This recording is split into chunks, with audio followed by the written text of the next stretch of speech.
Good evening and welcome to tonight's webinar. For recording purposes, I'd like to state that it is Wednesday, February 4th. Normally, I talk about trading because that is the majority of what I do. However, tonight I'm going to depart from that and I'm going to talk about investing. I want to emphasize this because I see conditions changing pretty rapidly.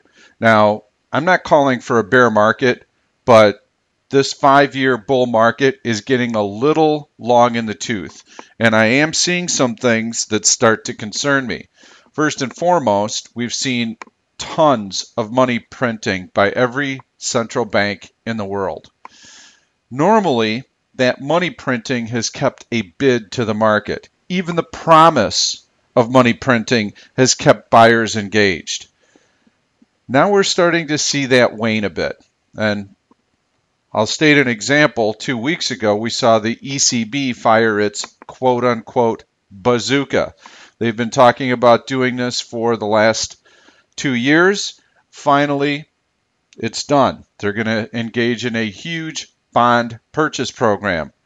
What did the market do afterwards? It yawned. Japan, unbelievable central bank intervention.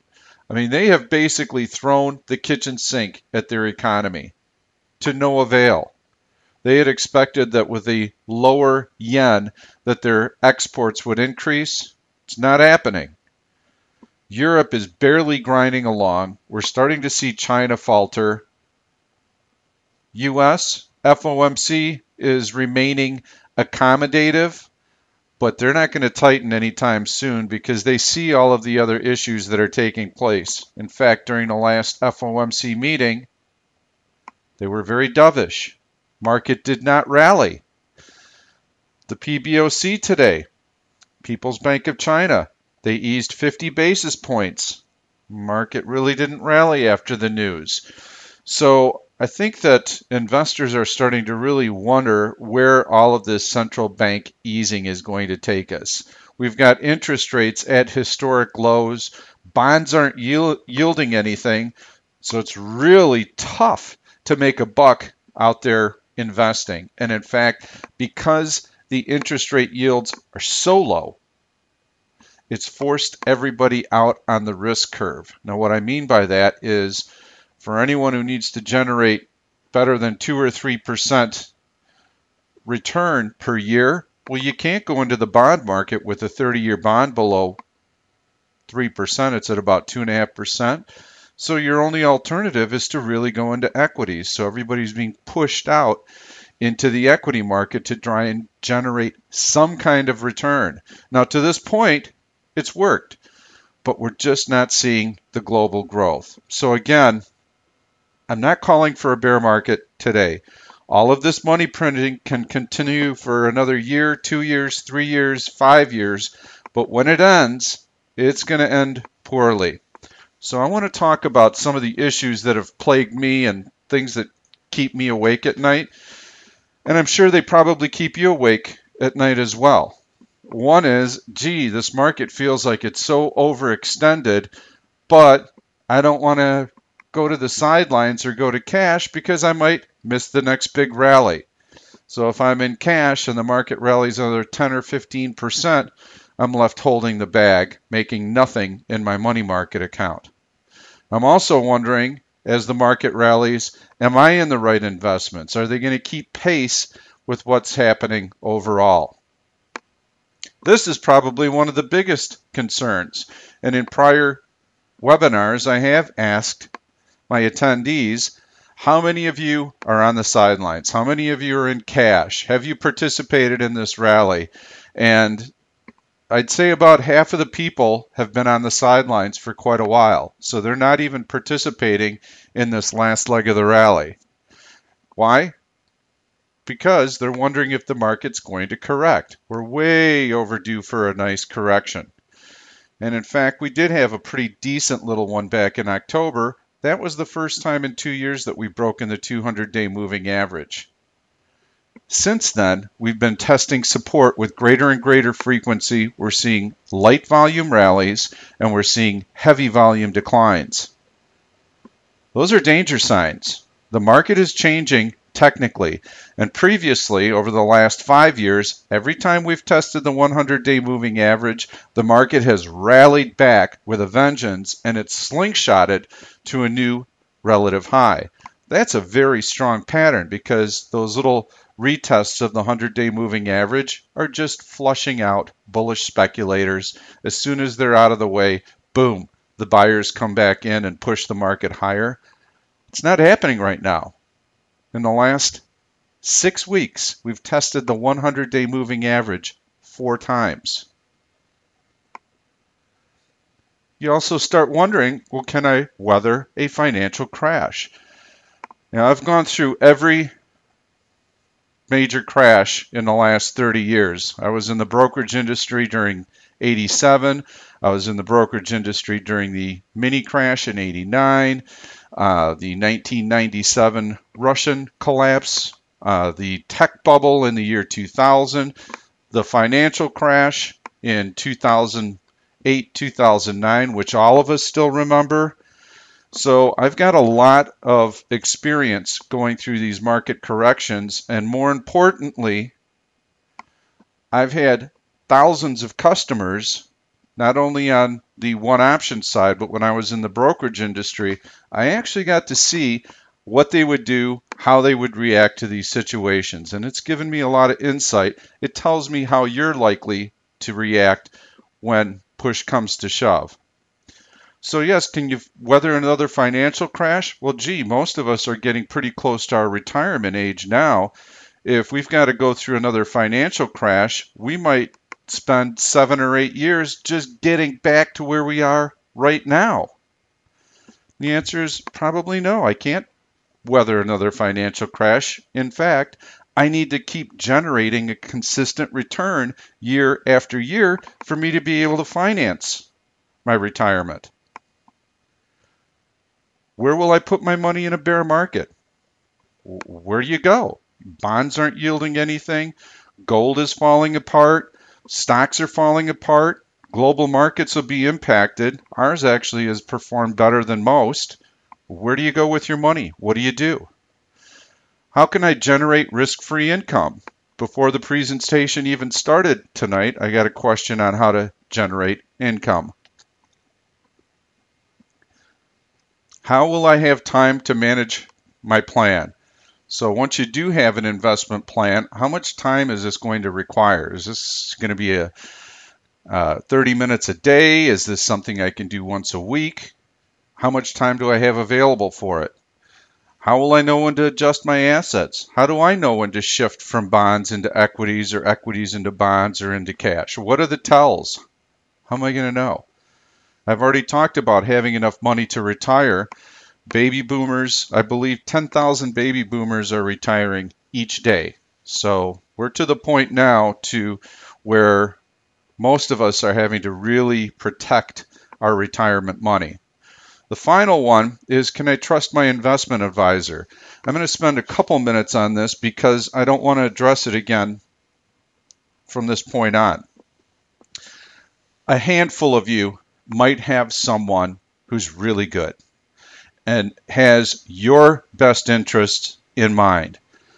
Being in the business for about 17 years, I will tell you that investment advisors have thousands of accounts, and they can't micromanage these accounts. They macro-manage them, and they do this by making sure that you're balanced and that you're in some nice diversified stocks, and they're basically there to hold your hand and to talk you off the ledge when the market does fall apart. Now, if I did a poll right now, I think most of you would agree that yes, when I call and talk to my investment advisor, most of them are just trying to pacify me and assure me that everything's working fine and that we're going to be moving ahead, especially when you get into these market correction phases. And if you would have talked to people back in 2007, most of you might have been in this camp.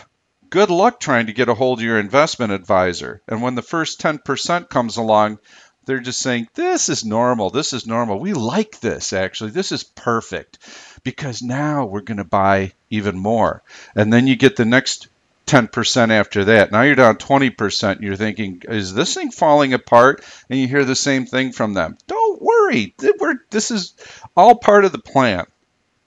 Well, I'm not going to put my hard-earned money in the hands of an investment advisor who has so many accounts that they can't possibly watch my account or tell me what to do. And I know that when everything's fine, they're very accessible.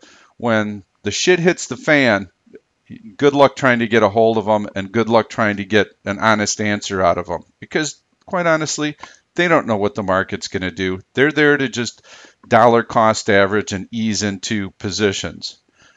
Fortunately, those of you who are on board during this webinar tonight, you probably don't trust investment advisors.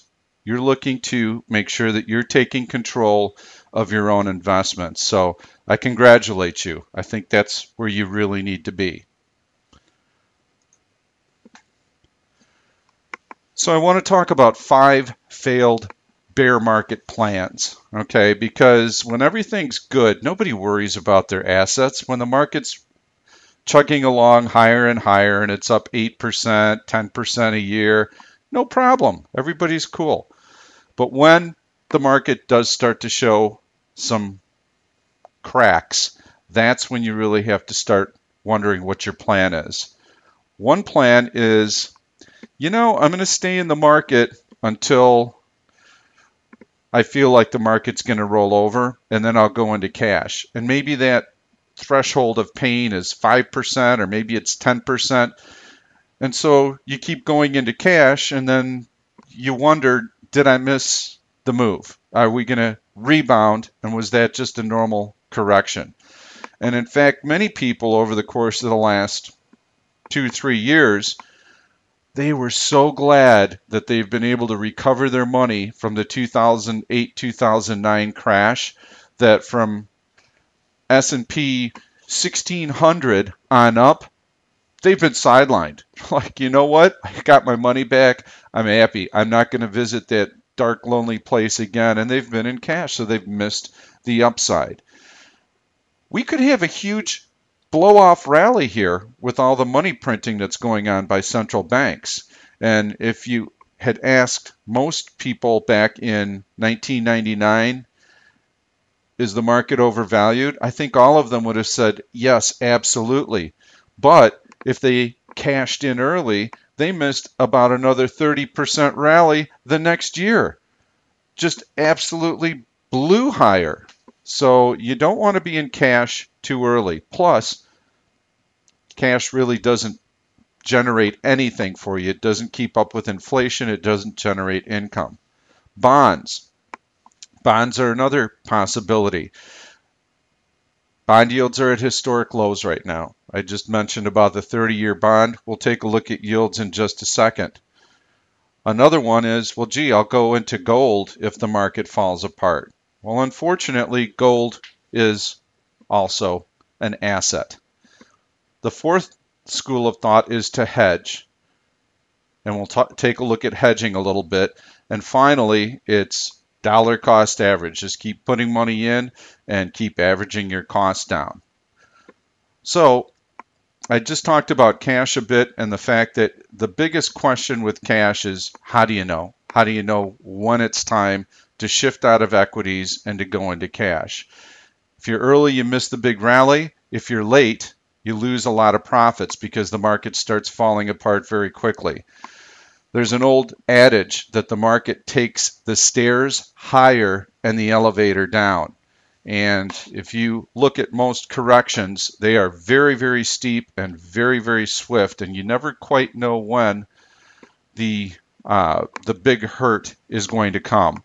And when it's related to a financial crisis, as we saw 5 years ago, it can get nasty very, very quickly.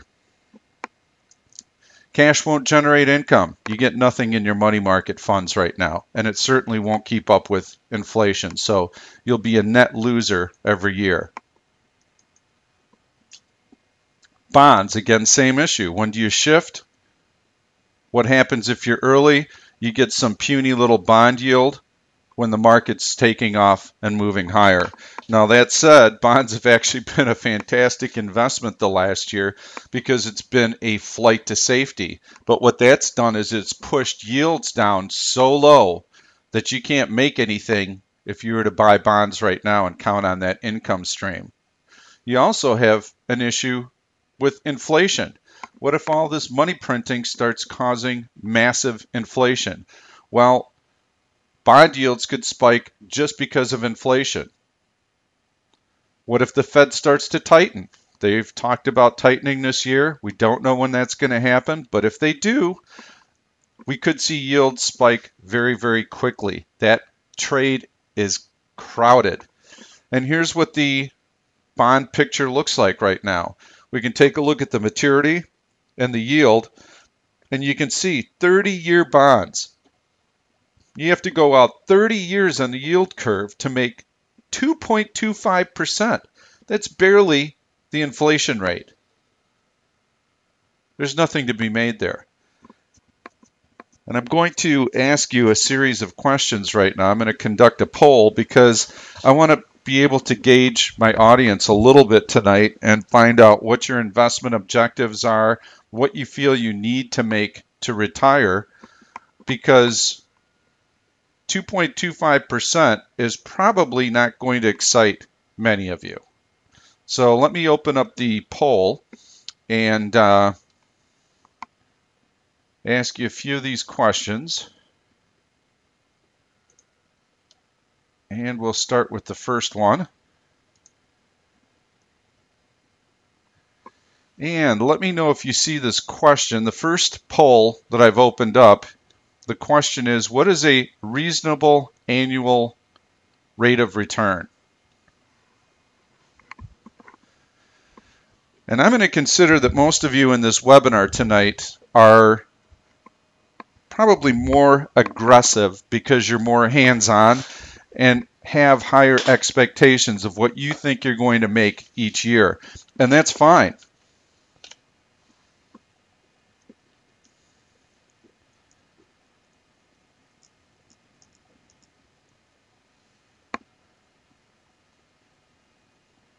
And so I've currently got, we'll give it one more minute here. We've got about 70% of you have voted. And so far, 4% of you are satisfied with 5% or less. The vast majority of you are in the 10% range. So you think that 10% is a fair annual rate of return.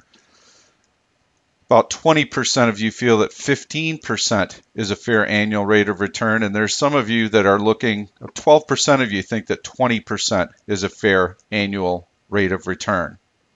So I would say that the average is probably somewhere around 12%, which that's a fantastic annual rate of return. I mean, if you took a look at what the market has done historically, over the last 50 years, you're probably somewhere in the 8 to 9% range. So, but that's okay. You're aggressively managing your fund, so you should have higher expectations. Okay, I'm going to ask another question here, and we're going to close that poll.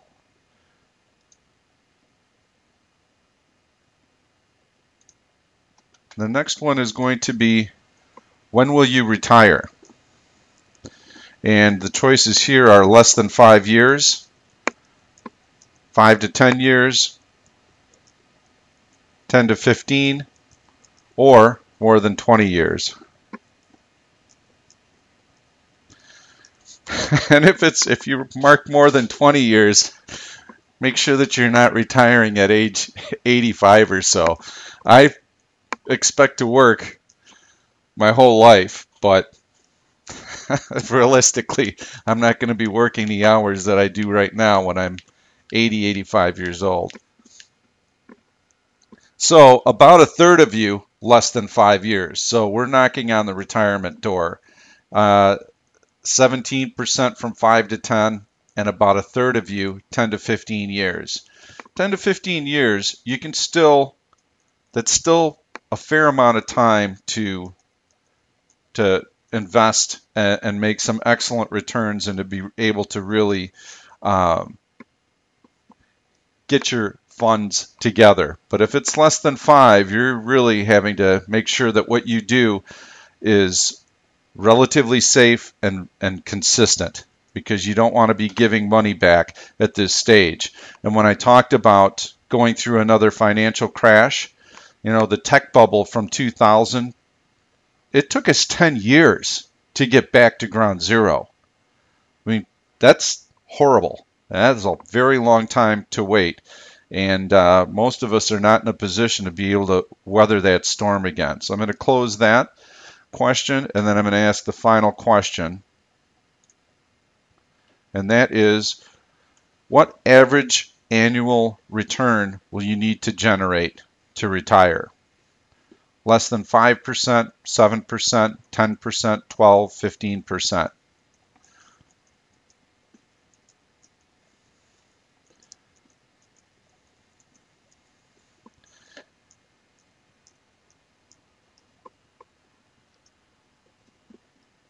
And so most of those poll numbers are coming in, and we've got about 3/4 of you have voted, and the number is about a third at 10%. Almost everybody needs more than 7%. So there were a few of you that need less than 5%, and to those of you on board tonight, I congratulate you that need less than 5%. 16% need 7%, and then the rest of us are between 10 and 15%. But I would say 12% would be a pretty good average, which 12% is about what we were seeing tonight when I asked the question, what do you feel is a good average annual rate of return? I'm going to close those polls down, and I just want to make sure that everybody can see the screen right now. So if I can just ask one of you to respond. Can you see the screen? Yes. Okay, so we're good. So we've talked about bonds and where they're at, and now we're to gold. Well, what can we expect out of gold if that's one of our bear market strategies? Well, I'll tell you that gold is an asset, just like everything else. And this was the financial crash right in here. Gold lost about 35% of its value. I will say one thing. It came back faster than the market did. So relative to the overall market, gold did pretty well. However, if our goal is to make 12% per year, being down 35% is not going to cut it. Because we have to, if we're down 35%, it's going to take us 6 years to make that 12% annually that we need to generate. I mean, we've got to, every time you take a loss, you have to make twice as much just to get back to square one. So this would not work well. If the market starts to crash, I'm not even going to worry about it because I'm going to be hedged. I'm just going to buy puts. That's what I'll do. And then I won't even worry about it. I won't lose any sleep. I've gone through this exercise with so many big accounts over the last 25 years, I can't even tell you. And we've put hedging plans in place. And when push comes to shove, even the big money, they don't do it. They look at the cost and they go, how much is this hedge going to cost me again? Oh my God. Normally, to hedge perfectly, meaning that I don't want to lose a penny on the downside. I want my hedges to kick in instantly. You're looking at about a 7% cost. That's what it costs to hedge. So if the market's up 7% in a year, you break even. If it's up 10%, you only make 3%. And the problem is that hedges lose money. It's like a life insurance policy. You hope you never use it, and you hope it's wasted money. But the problem is that month in and month out, when you start looking at how much your hedges are costing you, most investors stop hedging. And the theory is, yeah, you know what? I'll wait for the market to fall apart and then I'll start hedging. But until then, it's just wasted money. So why don't I just save my money? And in fact, this is partly what caused the 1987 crash, was that a lot of the mutual funds had figured they had been hedging and hedging, and then they finally figured, well, why don't we just stop hedging and then we'll just buy the puts when we need them? Well, the market fell apart in one day. And the other problem is that when it starts falling apart, the options implied volatilities go through the roof very, very quickly. And you start looking at those high premiums and you go, yee, gosh, do I really want to pay that much to hedge now?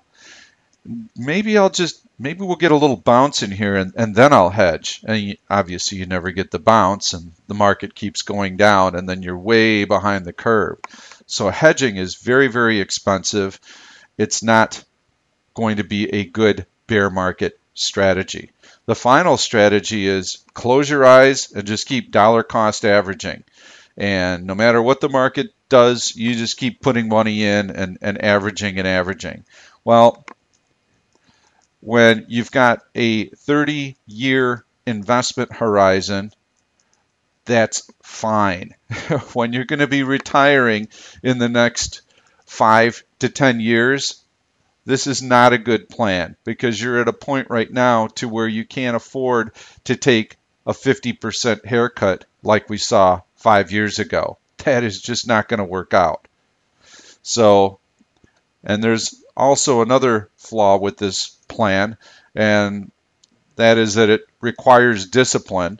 And for the first 5% correction, most people are fine. They're like, no, I got to stick to my guns. This is what I told myself I was going to do, and so I'm going to continue to stick with the plan. After a 10% correction, they start second guessing themselves and they stop buying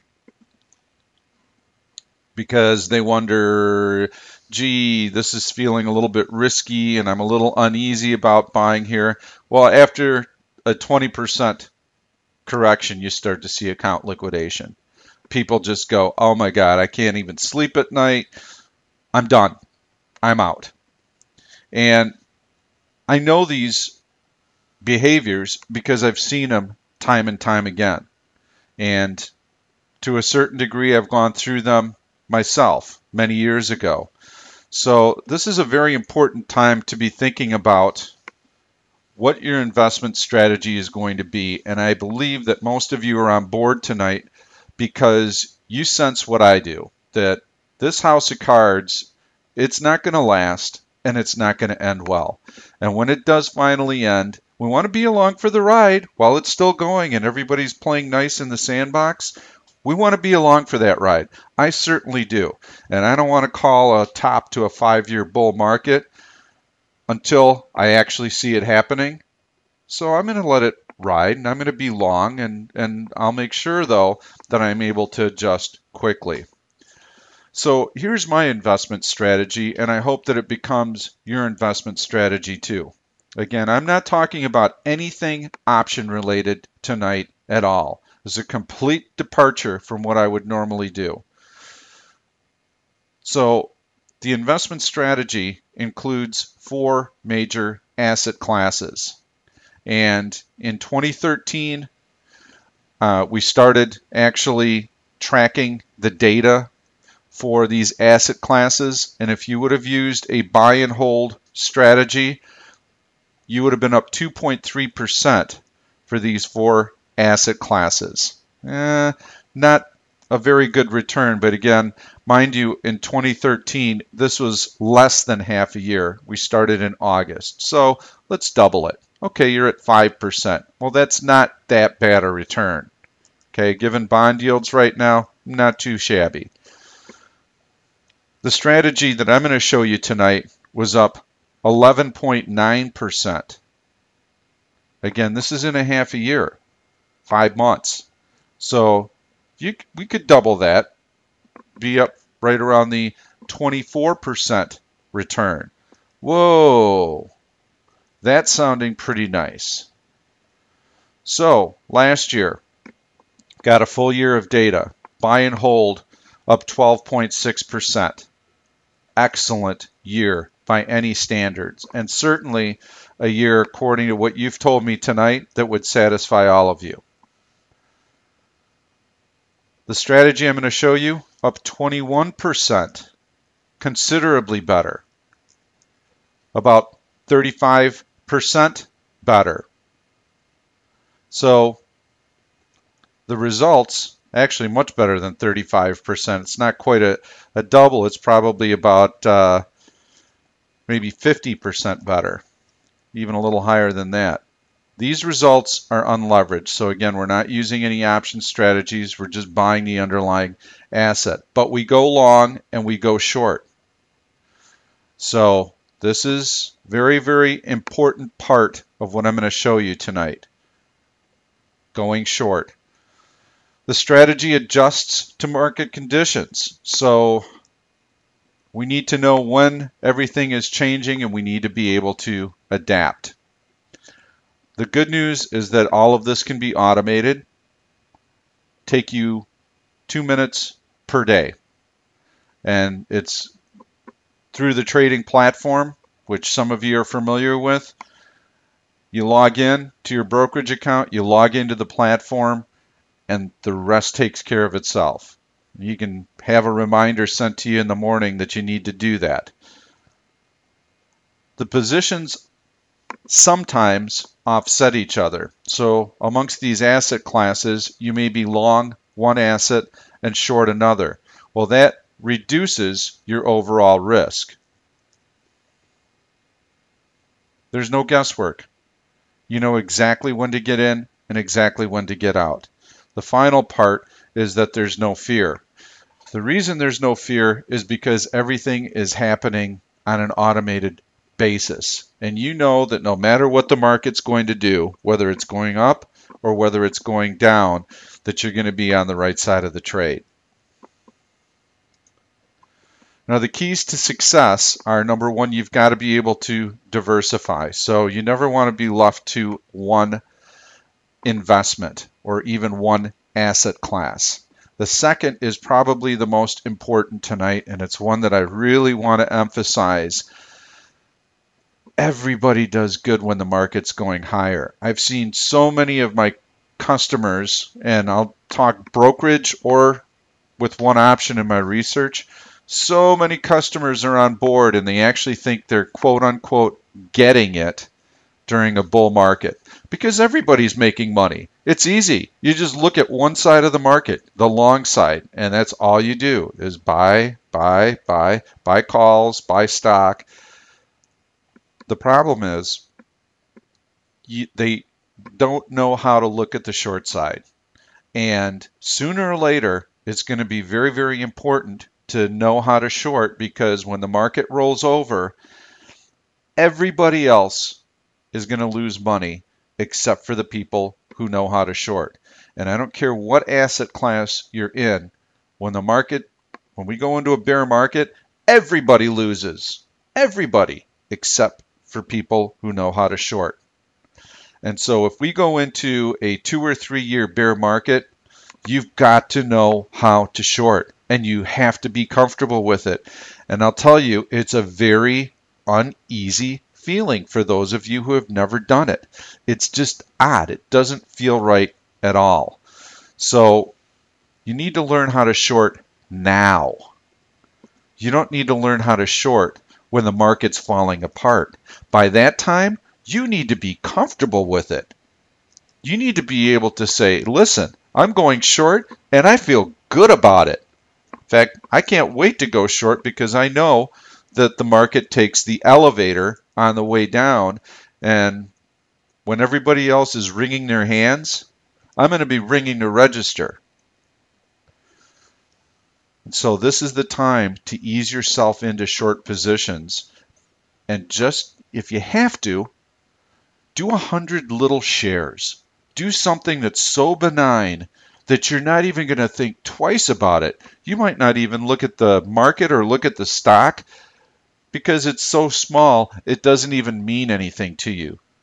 But you're getting comfortable doing it. Embrace volatility. Learn how to embrace volatility, look for big market moves. Now, this is very contrary to what everybody's been told. You want to avoid volatility. You want to find consistency. You want to find things that are moving straight up in a 45-degree angle from lower left to upper right.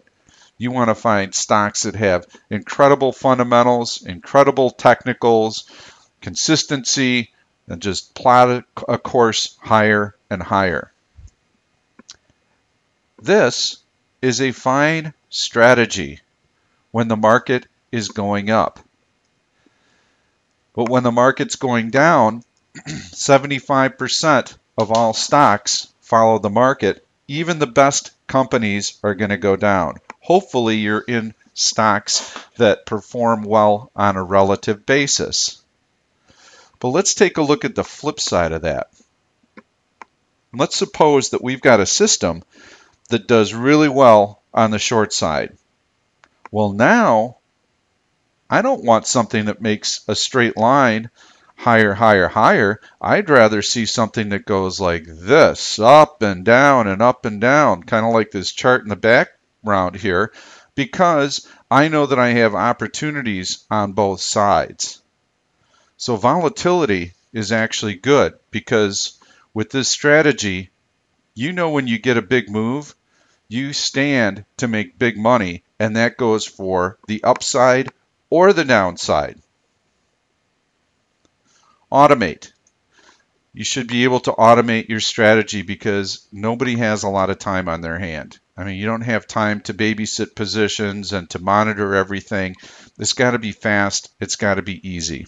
The final point to being successful with this is you've got to start now, because if you put this off, it'll be on the back burner, and the next time you think about it is when the market's starting to correct, and then you're scrambling.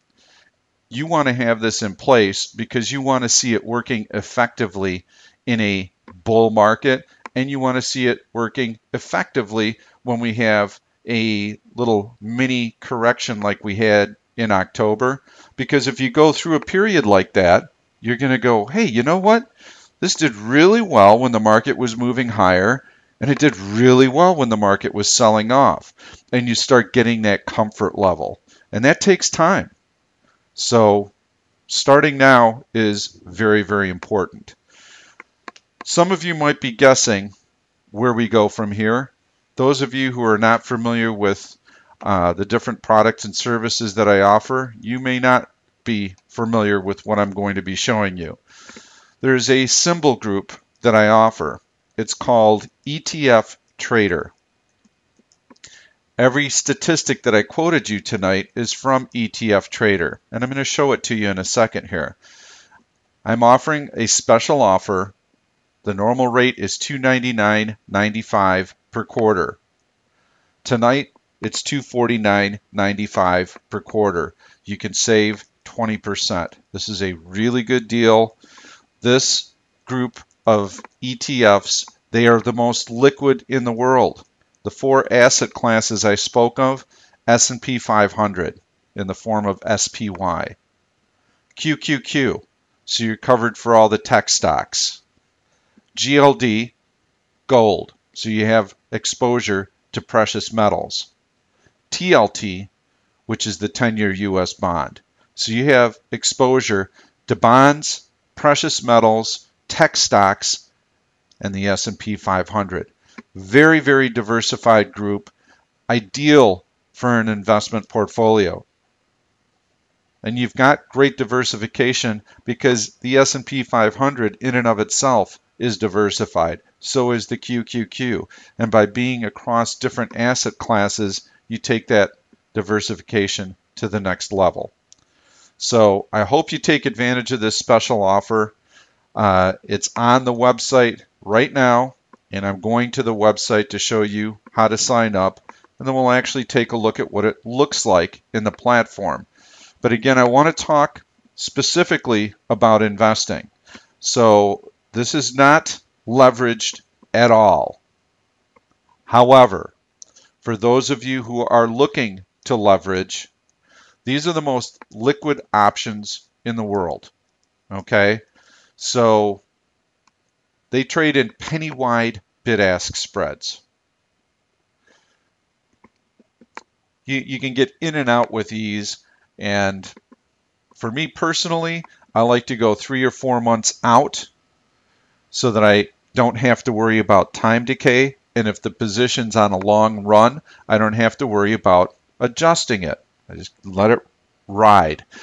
Now, when you go in the money on these options, you're probably going to pay somewhere around, let's go high. Let's say it's $10 an option contract.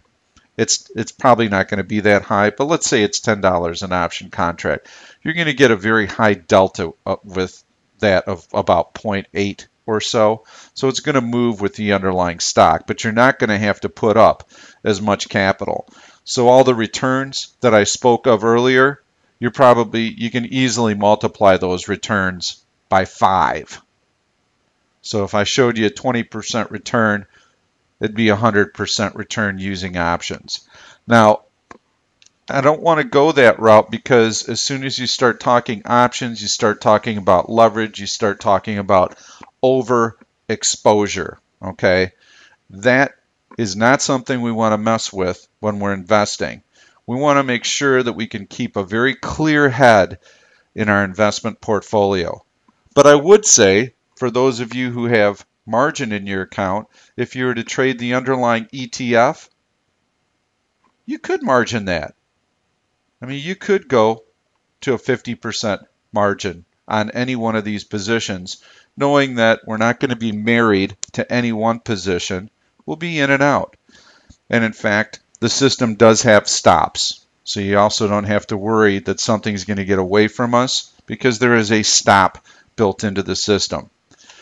Now, I am going to show you the platform, but what I want to show you first is what you would see if you came in the morning on the website. All the information that you need, you can get through the website. You do not need the platform. So you would come in, and in fact, to subscribe, you'll see these different symbol groups. ETF Trader is the first one listed under sector. So you'd click sector, ETF Trader, and once you're logged in, you're able to see a table, and the table will show you what activity we've had today. So going into the day, we had a short position in GLD. So we were short gold, but the system pivoted. What I mean is it exited the gold position and it entered a long position. So we went from being short to long, and we actually made $2 on that trade. So it was a nice trade. So now we're long gold. You can also scroll down and you can see the open positions. So we do know that we're long GLD, we're also long SPY, and we're also long TLT. And you can see what our positions so far are doing, the open positions. This is all updated end of day. And you can also see the exits this month. Yes, we've taken a little bit of a hit here. Our SPY, we got long a couple days ago and then short, and we're chopped up a little bit by the recent market volatility. But right now the SPY is long. So we'll see what the news after the close today had in store. Again, talking about the financial crisis. I don't mean to laugh about it, but for those of you who are on the platform and read my daily market comments, I had mentioned just today, I said, Greece, the new leaders there are a bunch of idiots because they have not toned down their rhetoric and they need to secure a loan by the end of the month. And lo and behold, the ECB came out today about 30 minutes before the close and said, yeah, with this bond purchase program, we don't know that we're going to let anyone pledge Greek bonds for collateral. Ooh, ouch. So there's going to be a push and pull, and Greece is going to be a dark cloud that hovers over this market the entire year. because it's going to set the tone for Spain and Portugal, Italy, all the others.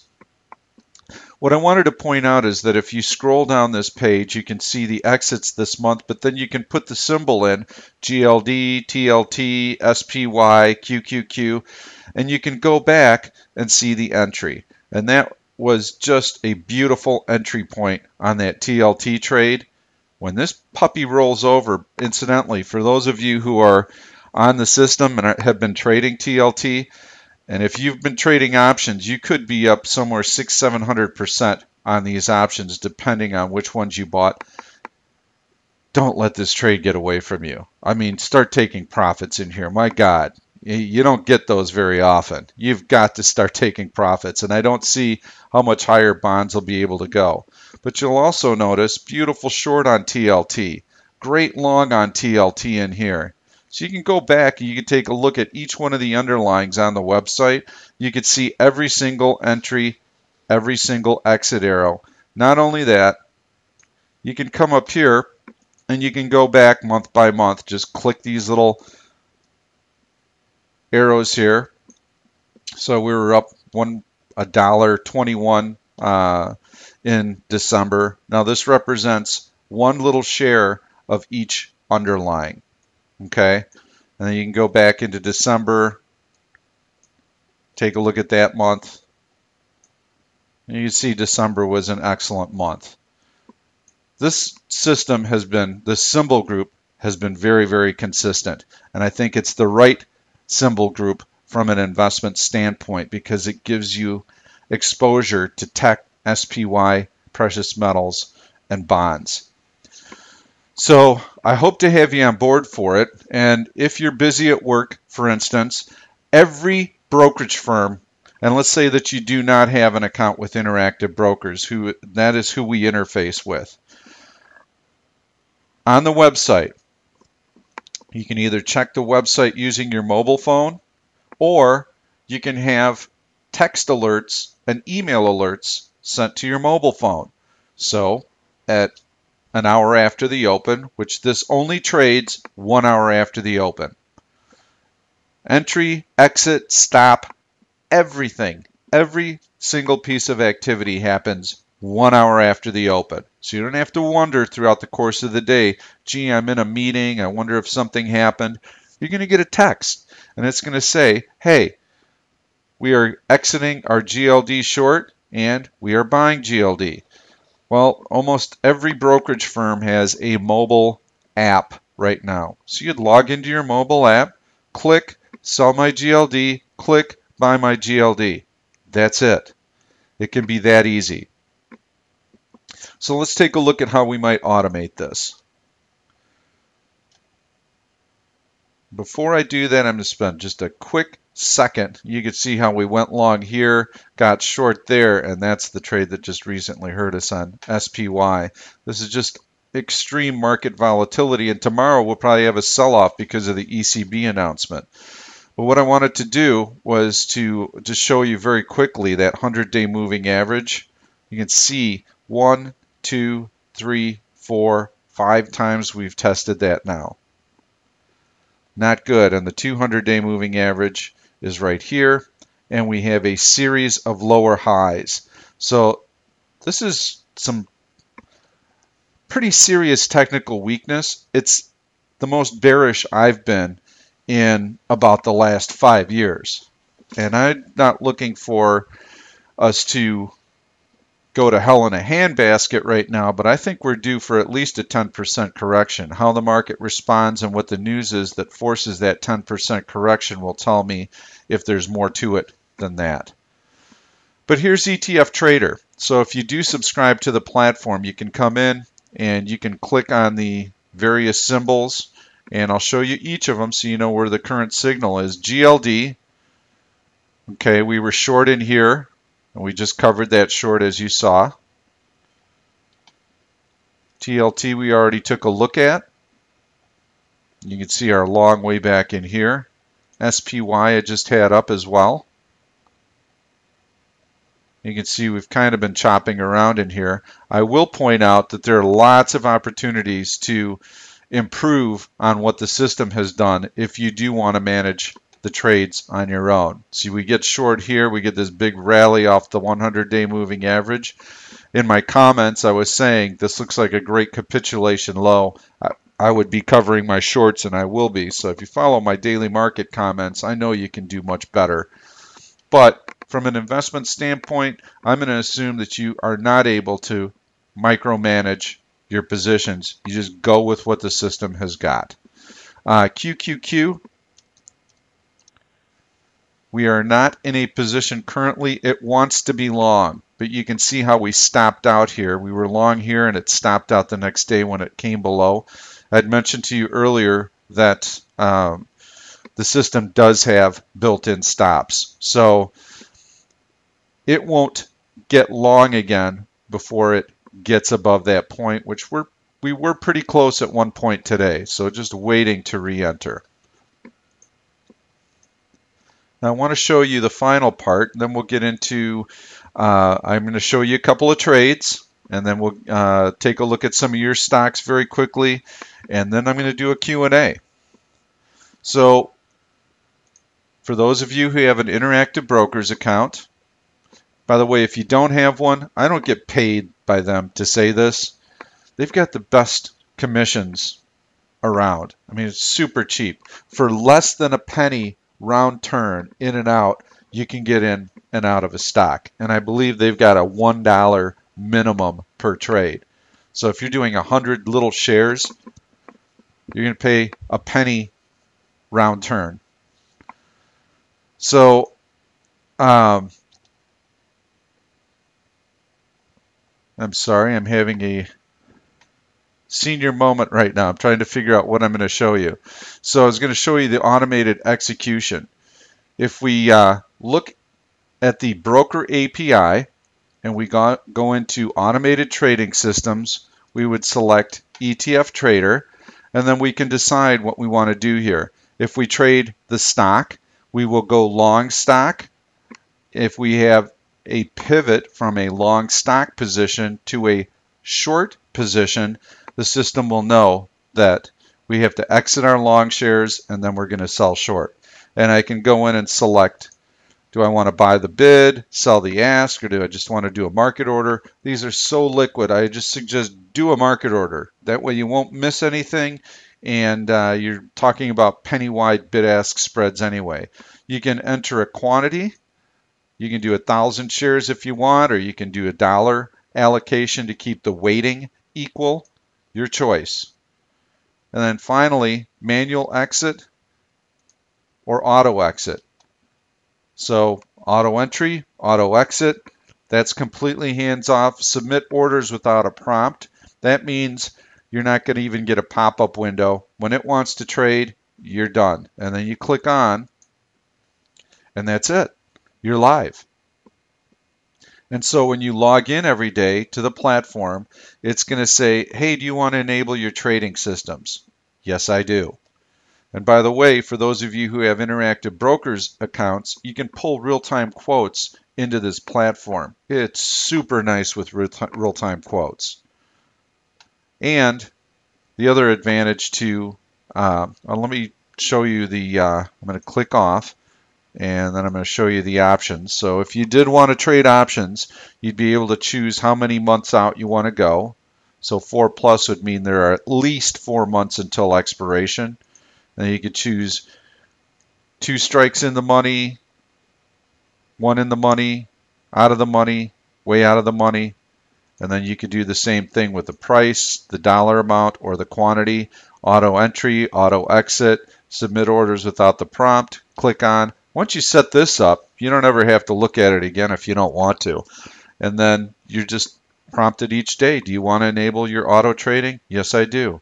So it takes me about a minute. You can log into Interactive Brokers and the platform, interface the two in about a minute. So that's how easy the automation is. And then you honestly, you don't have to worry about a thing. It's just going to execute on its own. So the one thing I wanted to point out is the market view area. It's a tab above the chart, and this is available to everybody who has the platform. You get my daily market comments. And there are days when we get a lot of volatility, and if you are active, those comments will really, really help you because I'm telling you exactly what I'm doing, how I'm doing it. Um, I can't tell you enough about it because these bulletins are posted, and I'll say I'm going short the S&P futures, and here's the stop, and here's how the close looks, and things look really weak right now. So, and then in my daily comments, for instance, today, I mentioned that I was going to be trading the 1-day range, the 1-hour range, excuse me. So if we were above the 1-hour high, I would go long. If we were below the 1-hour low, I would go short. Mentioned the same thing yesterday. That strategy worked out really well. Was able to make 10 S&P points yesterday. I also mentioned yesterday that we're getting very strong closes. So if you see good momentum one way or the other into the close, follow it, trade it. So those are also other advantages. Now I'm going to move forward to some stocks that I found. I just went through my normal searches. I'm not going to show you that process. I would normally do that during other webinars, but it's super easy to use the platform and the system to find trades. So here are some longs that I like. And you'll see the buy signal right here. And these are trades that I would not hesitate entering tomorrow. So you've got ARM Holdings breaking out to a new relative high. You're right on a buy signal. The system has done very well with this underlying. By the way, my system has outperformed buy and hold for over 80% of the stocks that are in our 3,000 stock database. So it hasn't just done well on QQQ, SPY, TLT, and GLD. It's done well on almost all stocks, and it does not hold over earnings announcements. So when it does underperform, it's usually because there's some kind of big earnings pop. But I do like the uptrend here. I love the breakout here. Just make sure that you know when ARM releases its earnings announcement. But the option liquidity is also fairly good here. I love the breakout and the fact that even with the late day pullback in the market, this stock was still able to maintain most of its gains. So it's got excellent relative strength. ALK is another one that I really like. And we had a buy signal way back in here. This stock has held up very well, and it pulled back to the 20-day moving average, this line right here, and it found support. And you can see how it also wanted to move higher. We had a very nice earnings gap right here. The stock pulls back during the market weakness. It fills in that gap and it instantly finds support, and now it's looking to rally higher. So Alaska Air, ALK, is another long that I like. In fact, most of the airlines look pretty good in here. So if you were to look at LUV, that also looks pretty dang good right in here. But that's got a little bit of a sell signal, but I like that breakout right in there. United Airlines would be another. I'm going to take a look at a couple of shorts to give you an idea there. Google has not been performing well. We had the earnings announcement and the stock rallied up, but it has not been able to rally with the market. We've had a nice market rally the last few days. It has not participated, and it was very willing to give up these gains today. We also have a sell signal on Google. And my final short that I'm going to show you. So I give you 2 longs and 2 shorts, and we'll take a look at some of your stocks. Beautiful short right up here on Harley Davidson. System's done very well with this stock. And you can see how it's continuing to drift lower. Earnings announcement comes out. Stock tries to rally on the news, but it's starting to really soften in here. And we're below the 200-day moving average. We're below the 100-day moving average after that earnings announcement. And we're approaching that major technical support level right there at, call it $62 or so. I like this short. I think this is a very good short. It has not been able to rally with the market. So during this part of the presentation, I'm going to ask you to type in a symbol, and I will take a look at it and we'll see what our system is currently telling us on that underlying stock. And I'm going to keep this to about 1 minute. So I'm not going to keep this open for very long. Try and stay mainstream also with these symbols. You know, if you've got some obscure tiny little biotech or, you know, $5, $6 stock, it's a little bit of a crapshoot. Sometimes the system is done unbelievably with it. Other times it might have kept pace with buy and hold. Then I'm going to conclude tonight's presentation with a question and answer. That portion will not be recorded. However, if you are watching this recording and you do have any questions on ETF Trader and how it works and how to implement it, then you can send me an email at info@oneoption.com. And let's cut off the symbol requests right now. I've got probably at least 5 minutes worth here. So we'll take a look and see how they've done. Micron. So Micron, we're currently on a sell signal down here. But you can see that we were short, we were stopped out, and now we've fallen back below that short level and we're short again. But if it rallies much from here, we'll probably be stopped out again. But done pretty well on that. WFM, that's been a nice stock. Actually, I know that because I had actually caught this breakout in here, and that was a nice little trade for me. Currently, it's on a short, but it was stopped out. So this stock, to me, it looks like it wants to go higher. It's a nice little breakout, but the system's saying short, so I would not fade the system. I would not trade against it. GILD, earnings after the close, so we were stopped out of our long position here. System's not done particularly well with biotechs. It just, I don't know, they're just very, very choppy. But now that we have our stops instituted since November, we should do much better on them, because before we didn't have a stop in place and we got caught on a few of our positions. FEYE, FireEye. System's done great on that, up 71% versus minus 53% for buy and hold. We're on a buy, and that is, I would buy it above 35.40, call it. I want it to break out. Show me you can break through here, and I'm all over it. SSYS, eek. It's been a nasty stock. We were short and stopped out just recently, so if it falls back below this level, we'll get shorted again. And that was tough. I'm not sure if that was an earnings announcement. The system will get us out on earnings, but we might have missed that one. Let's see when the earnings were here. 11:15, probably not earnings. That looks like, or maybe it was a pre-announcement. That, if not for that right there, that long, I know we would be trouncing. We'd be doing really well. That was probably about a $25 hit on that stock. So that's probably about a 30% loss right there. Normally we're not around for those because I don't like trading earnings with the system. Here we've got UGA. That's gasoline. Caught a nice short there. Still short.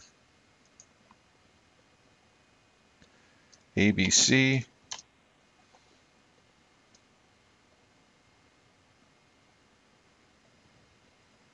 And that's currently short after earnings. GILD I already took a look at. CMI, Cummins, I think they're coming up on earnings this week. So you got to be careful on this one. I would tend to avoid Cummins. We're on a long and we're stopped out of that long position. Very choppy stock, very difficult to trade. You can see all the gaps in here. So these are typically stocks that I don't like to trade the system with.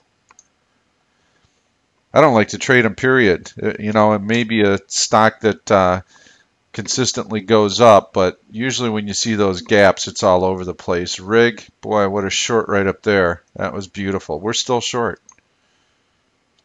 Morris. Morris currently long after earnings. That was a nice long in there, and we got out for the earnings, and we're back in it. So if it can get above that $55 level, I'd like it.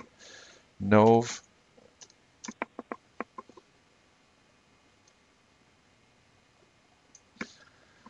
Currently on the short. That was awesome. Short right up in there.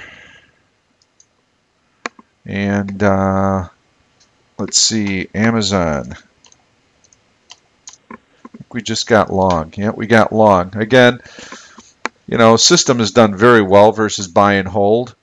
That was about a $40, $50 move that we missed because we were not trading over earnings, and that's okay. I'm fine with it. The only thing is you got to realize when you look at the percentage gain here, we're not participating in those earnings pops. And with the market being up, up, up the last 5 years, we've missed a lot of upside pops. Now we've missed some downside ones too, so that's the good side of it. But right now, system's loving it. Facebook, very choppy. Look at that. All over the place. Not much going on with Facebook recently. We're flat. There's no signal after the earnings announcement. ALK, I think we looked at that a few minutes ago. We did. So there's the buy signal there. After earnings, we're waiting for a new signal, so everything resets. SCTY, we're almost done here with the symbol requests. System's done well on it, but it's chopping around. Nice little long in there. This has actually been a great stock. It's part of our high IV symbol group. Fantastic stock for selling premium. So right there you get your buy signal. You go out and sell an out of the money put credit spread. Very nice. FLEX. On a buy.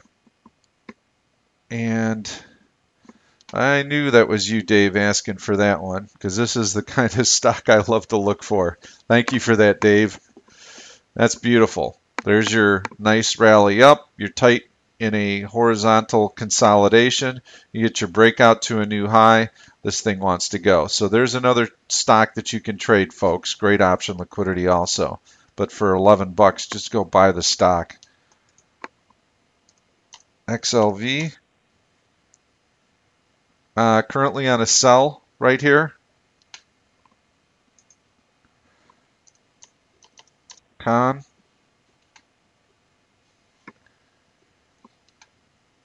Oof. Wow. That was a brutal drop there. We're on a buy signal right now. And the stock came down and tested that support. This is probably an interesting one. I think down in here you could probably take a shot at it. So I like that signal. I would, you know, if you're looking for something, the game plan is so easy on this stock. There's your stop right there. If it goes below 15.30, you're out. And right now it's at 16.50, so you've got a buck that you're risking on the downside, but you could get a $2, $3, $4 jump in this stock easily. So risk one to make four, sure, why not? So that ends the symbol requests, I believe. I've got two more, and then I'm currently done with symbol requests. Ross Stores, ROST, we're currently on a buy right there. Little head and shoulders. Getting through that neckline right there, which it did. Looks pretty good. I like it. And letter P, which is Pandora. Nice little buy in there. So that also looks good. Makes the low there. Got your head and shoulders there. Get through that neckline. So that, actually, I'm wondering if I looked at the same stock twice, and I did. Sorry about that. So Ross Stores, we were on a short here and stopped out. That was a good stop because the stock has continued to move higher. So what is the blue arrow? Let me see on a blue arrow means that we're stopped out. Okay, So we got long there and we stopped out. If you see it go from a red arrow right to a green arrow, that means that we were short and we went right from being short to being long. That's also known as a pivot. And so on stocks, you'll see, like Google, you'll see a blue arrow before the earnings announcement, like right there. So we're out before earnings. So on a day when earnings are reported after the close, we get out of the trade 1 hour before, 1 hour after the open, we get out because we know after the close it's announcing. And let's say that it was announcing before the open the next day, we would still get out the day before 1 hour after the open because we don't want to be around for that earnings announcement. Just don't want the risk. So for those of you who attended tonight's webinar, let me just recap. For the rest of you, I will be coming back to answer all of your questions. Let me recap. Very, very important that you get your investment strategy in place now. If your plan is to go to cash, shift into bonds, hedge your positions, dollar cost average, I'm going to tell you that those strategies are not going to work for the reasons that I outlined. It's a matter of timing, and when the market's falling apart, your emotions start to come into play. You need to learn how to short. Whether you use my system and you use my product, you need to start shorting immediately. And just even 10 shares, whatever it takes, 50 shares, 100 shares, start getting used to looking at the market from both sides, not just go, everything's going to run higher. Start trying to find stocks that are rolling over. Okay, so the market could be going up, but as I pointed out to you today, take a look at a stock like Harley-Davidson. It's been in a steady downtrend here. We're below the major moving averages. Your game plan is very easy. Just set it in motion. Whatever you choose to use, I tend to rely on technicals. That would be one area where I know I'm absolutely wrong. If the stock gets above it, I was wrong. Another one would be to overlay a major moving average. Hey, if it gets above the 100-day moving average, I was wrong. I'm going to get out of that short.